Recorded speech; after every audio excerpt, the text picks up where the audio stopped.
Prime Minister has warned the government's first budget in October will be painful in a speech to mark 50 days in Downing Street. And people living with ME call for greater awareness around the impact of their illness. The UK government has pledged £10.5 million in funding to prepare for new EU border checks. The money will be used for infrastructure at Dover, the Eurotunnel and the Eurostar to try and prevent queues.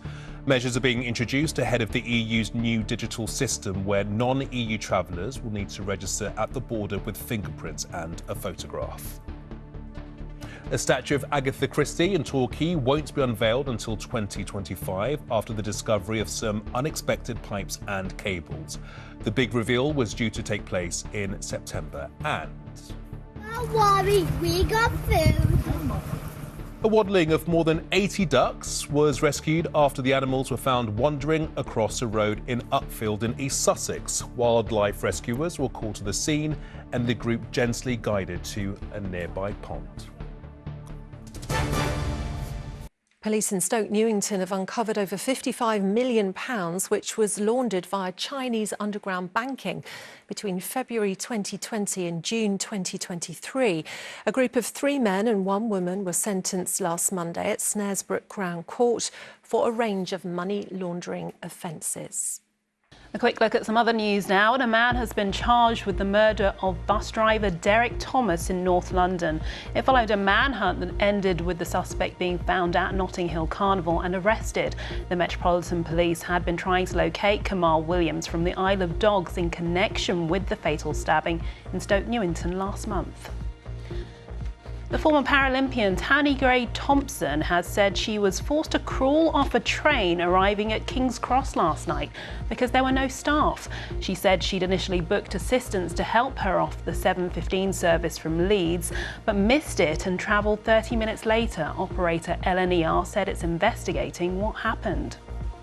An electrician from South London has pleaded guilty to publishing a Facebook post that encouraged the vandalism of ULEZ cameras. Joseph Nichols from Sidcup also admitted sending a threatening email to a contractor used by Transport for London to run the clean air scheme. He'll be sentenced in September.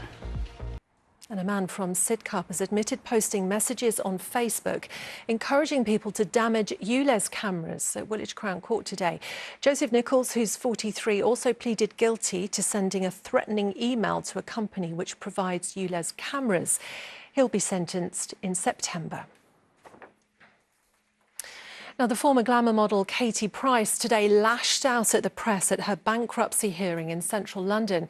Her lawyer has now made a request that some of the details of the case be heard in private due to the media interest surrounding the hearing. Will Tullis is at the High Court for us this evening. And Will, what happened today?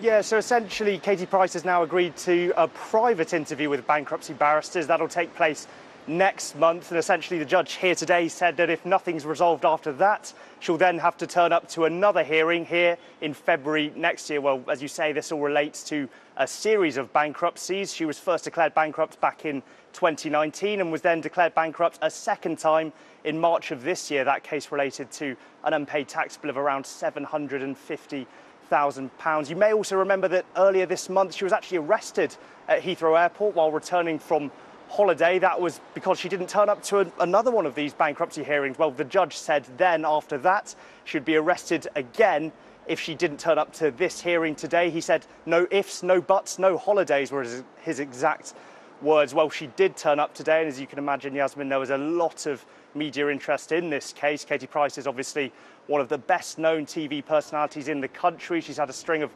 best-selling books and TV series, and her husband, her ex-husband, Alex Reid, also turned up to watch proceedings today. He actually appeared in one of those former TV series. I should also probably mention that she's actually already been ordered in a separate court order to repay 40% of her earnings from the adult entertainment app OnlyFans, and she's had all of her TikTok earnings suspended. Well, as you can imagine, there were a lot of journalists in court today, and things got a little bit heated at the end of proceedings. She actually turned to the press gallery and said to journalists they were scumbags before leaving with her lawyers. Well, their sights will now be set on that private interview with bankruptcy barristers that will take place on the 24th of September.